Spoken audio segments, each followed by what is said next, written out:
Hello guys, in this video I'm going to show you how past simple tense is in English. The past simple tense is used to refer to actions that were completed in a time period before the present time.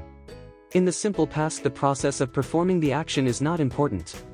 What matters is that the action was completed in the past.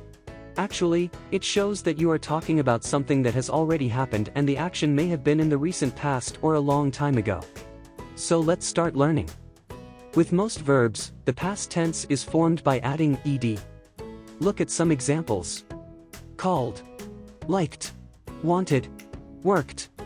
But there are a lot of irregular past tense forms in English which I have made a video and I introduced most common ones there. The structure of past simple sentence is subject plus past simple plus object. For example, I played football yesterday. I was in France in June. He saw his family last week. To make negative sentences in the simple past, we use the auxiliary did not or didn't and the base form of the verb.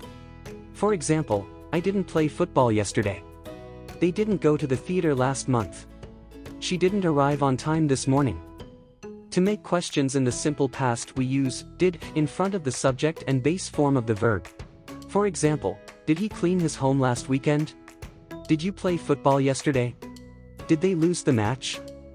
We use the past tense to talk about something that happened once in the past. I met my wife in 1987.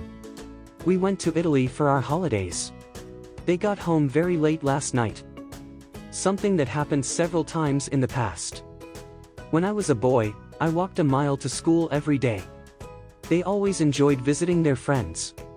We swam a lot while we were on holiday. Something that was true for some time in the past. I lived abroad for 10 years.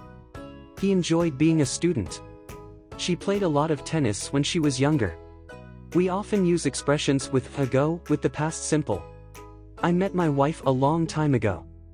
I played piano many years ago. I finished the school 10 years ago. Thank you for watching. Please comment me your feedbacks.